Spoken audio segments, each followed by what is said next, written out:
श्री राम।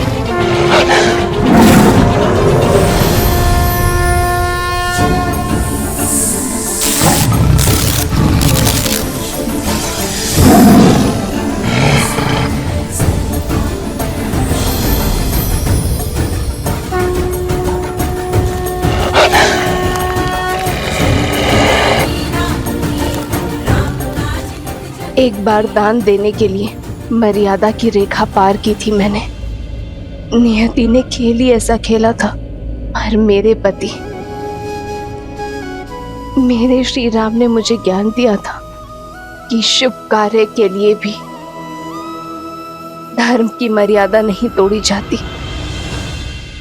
प्रभु, मुझे मेरे प्रश्नों के उत्तर चाहिए। प्रभु,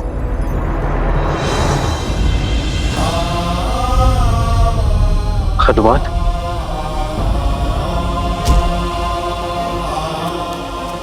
प्रभु,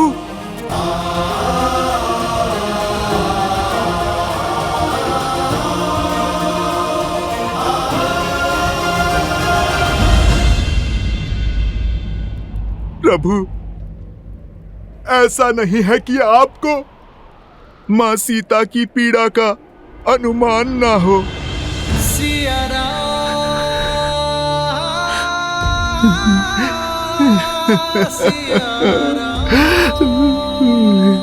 प्रभु, ये भक्त भगवान के निर्णय पे प्रश्न नहीं कर रहा। आप केवल मुझे इतना बता दीजिए कि आप कहां से लाए हैं इतनी शक्ति, इतना सामर्थ्य कि मैया को त्याग करके भी किस प्रकार आपके ये प्राण टिके हुए हैं प्रभु।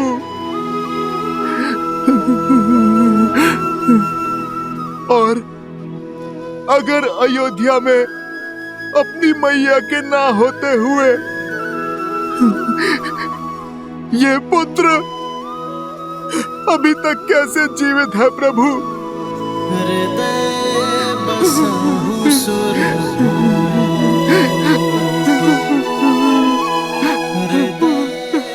प्रभु,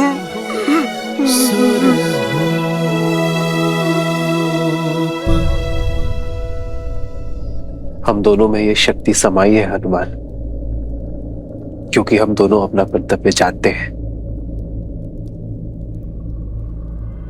और उसे निभाना भी।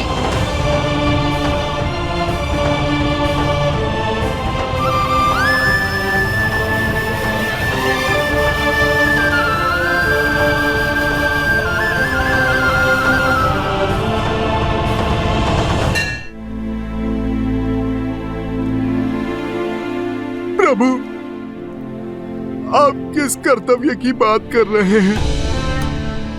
अपनी सबसे शुद्ध धरोहर को खोकर क्या धरोहर देंगे आप प्रजा को प्रभु? शुद्धि की गंगा को इस अयोध्या से बाहर भेजकर कैसे होगी अयोध्या शुद्ध?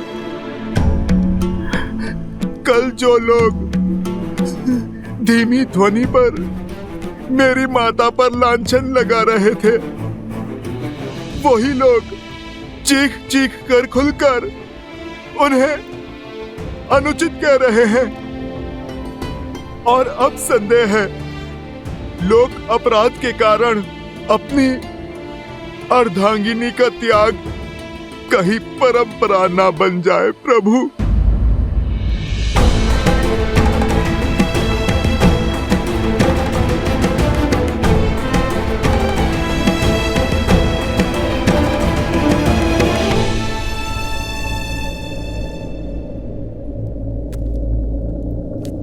कल सूर्योदय तक धैर्य रखो हनुमान। कल सूर्योदय की पहली भोर के साथ मैं नगर को संबोधन करूंगा, उनके हर संदेह पर विराम लगाऊंगा, उन्हें अपने हर प्रश्नों का उत्तर मिलेगा।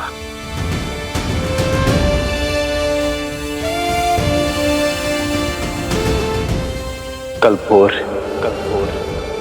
राम राज्य की यात्रा का आरंभ होगा।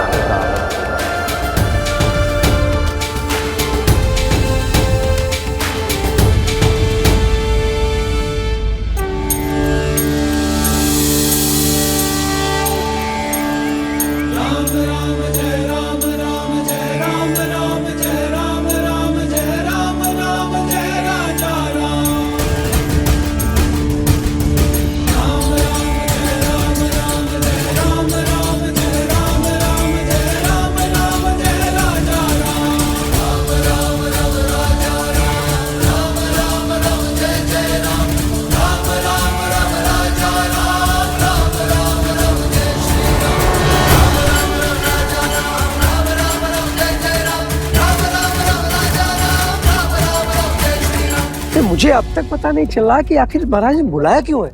मुझे तो ऐसा लग रहा है कि जो बातें उठ रही है ना वही सत्य है। महारानी सीता का त्याग कर चुके हैं महाराज, वही बताने के लिए बुलाया गया है।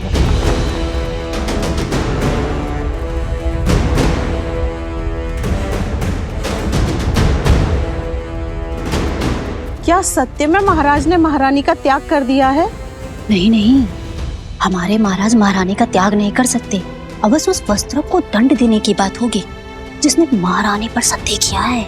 अरे बहना, धुआं उठा है तो अग्नि तो कहीं ना कहीं होगी ही ना। मुझे तो लगता है सारे नगर में दंड रोपित किया जाएगा। महारानी के बारे में कैसी कैसी बातें फैल गई हैं।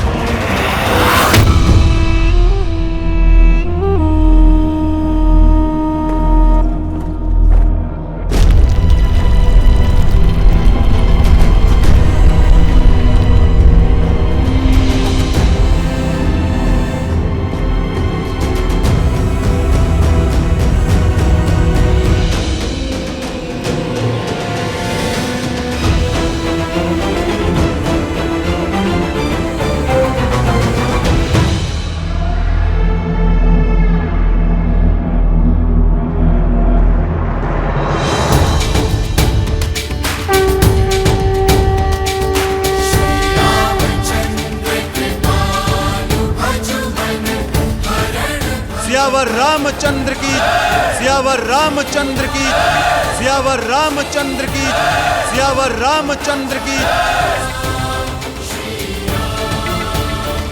देखते हैं राम क्या स्पष्टीकरण देता अपने कर्म का। चिट भी मेरी, पट भी मेरा, सीता तो गई। श्री राम।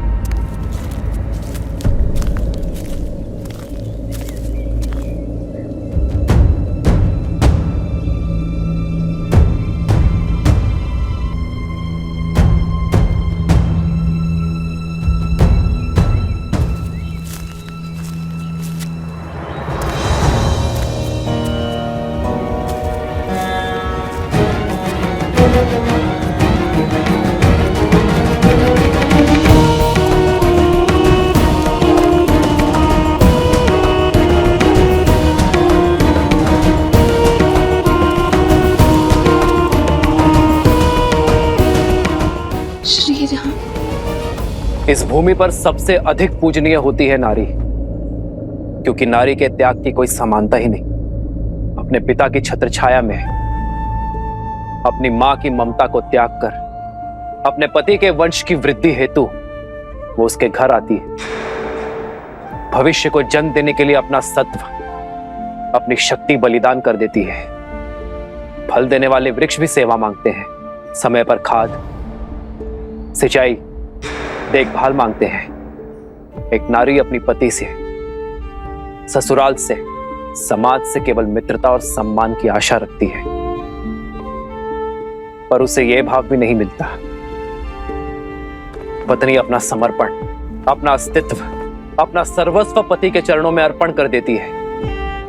पग पग पर अपने पति का साथ देती है। पति राजा से रंक बन जाए तब भी उसका साथ नहीं छोड़ती। वनवास के हर कंटक को अपने पति के साथ सहती है। महाराक्षसों और राक्षसों के कारागार में जीवन की हर असहनीय कष्ट को भोगते हुए भी वो अपने पति के प्रेम की रेखा नहीं छोड़ती।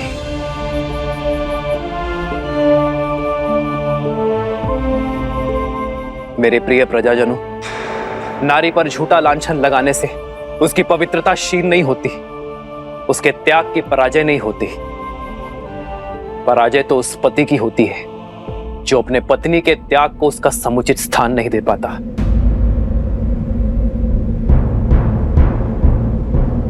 मैं इक्ष्वाकु वंशज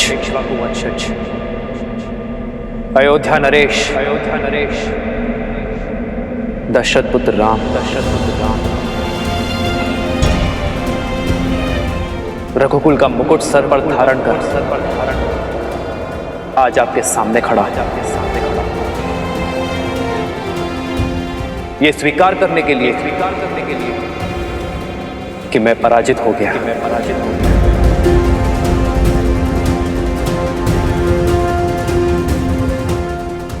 अपनी सीता को विवाह में दिए वचनों को आज मैंने तोड़ दिया है।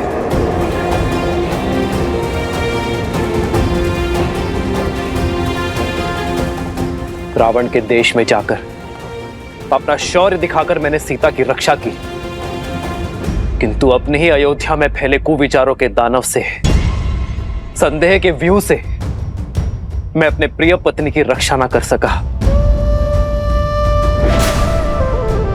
आज राजा राम की विजय के लिए राज सिंहासन का कर्तव्य निभाने के लिए आज मैं अपनी सीता को अयोध्या से हार बैठा।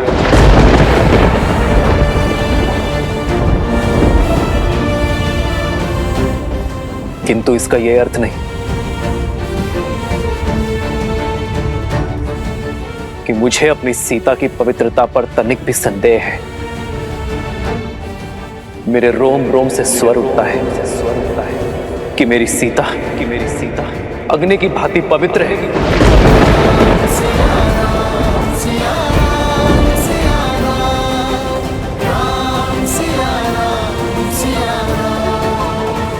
विचित्र है ना, जिसकी पवित्रता की साक्षी में स्वयं अग्निदेव खड़े रहे, उसका ये निष्ठुर पति उसके साथ खड़ा न रह सका, जिसने संग वन में गमन किया।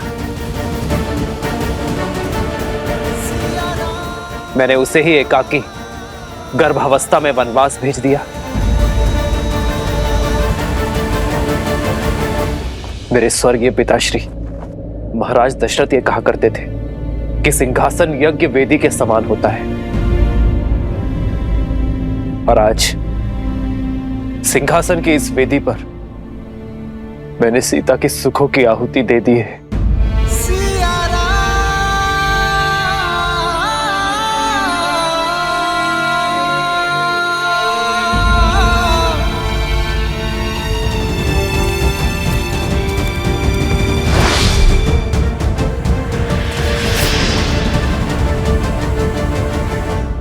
कौन है आप सब? इस मर्यादा की रेखा के भीतर प्रवेश कैसे किया?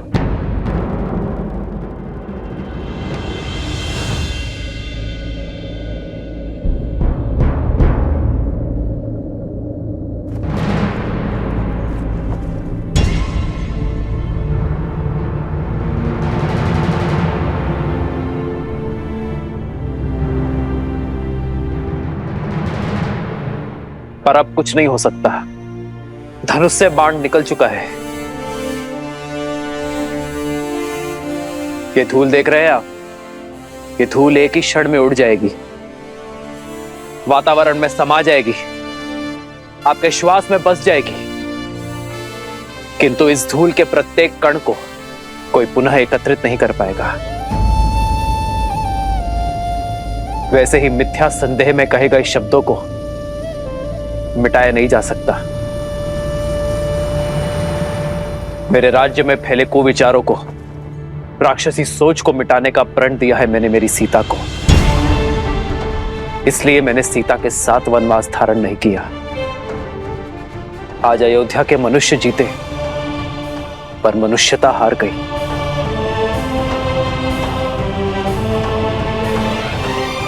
और इसी शोक में ये महल, ये नगर मेरे लिए वनवास है। हमसे भूल हो गई महाराज, हमें क्षमा कर दीजिए। हमसे बहुत बड़ा अनर्थ हो गया महाराज, हमें क्षमा कर दीजिए, हम सबको क्षमा कर दीजिए महाराज। महारानी सीता को लौटा लाइए महाराज, उनका त्याग ना कीजिए। लौटा दीजिए महाराज, लौटा दीजिए महाराज, लौटा दीजिए महाराज, लौटा दीजिए महाराज, लौटा दीजिए महाराज, लौटा दीजिए महाराज, लौटा दीजिए महाराज, लौटा दीजिए महाराज।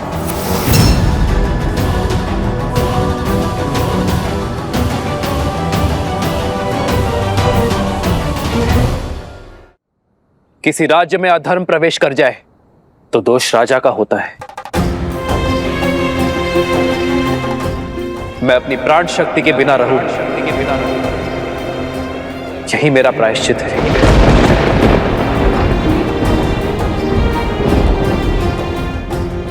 ऐसा करके मैं अयोध्या की प्रजा पर कोई उपकार नहीं कर रहा हूं। यही तो राजा रानी का कर्तव्य है। आप केवल यह स्मरण रखें कि बुरे विचारों की औषधि शब्दों में नहीं, आचरण में है। इसलिए आपके राजा तथा आपकी रानी ने अपने आचरण से प्रमाण देने का निश्चय किया है। जो धूल बिखर गई है, उनके कणों को पुनः एकत्रित नहीं किया जा सकता, किंतु भविष्य में वो धूल फिर ना उड़े, इसका प्रयत्न अवश्य किया जा सकता है। भूल सुधारी जा सकती है, पाप नहीं। पाप से केवल सीख ली जाती है। आपके हृदय में जिस संदेह ने प्रवेश किया है, अब उसका त्याग कर दो। अपने भीतर बस रहे अधर्म का त्याग कर दो। यदि एक महारानी के बलिदान का प्रायश्चित करना है, तो समस्त अवध राष्ट्र में ज्ञान और मर्यादा का विस्तार करो।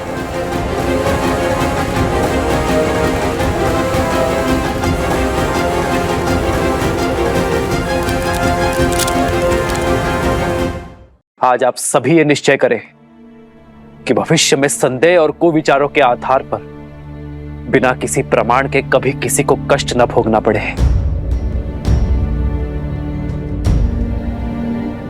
अपने अपनों से विरह की पीड़ा ना सहनी पड़े।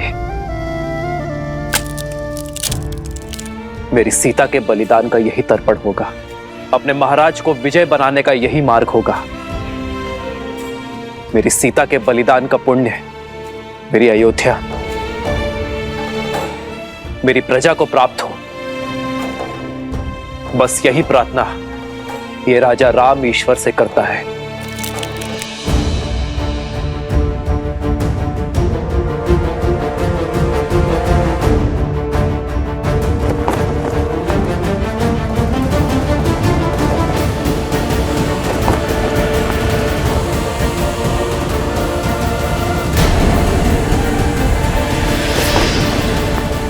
भैया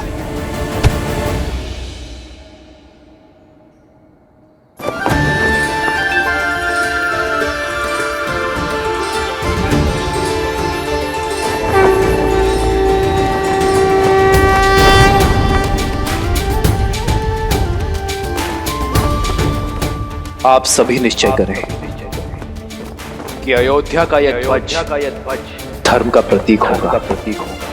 सियावर रामचंद्र की, सियावर रामचंद्र की, सियावर रामचंद्र की, सियावर रामचंद्र की, सियावर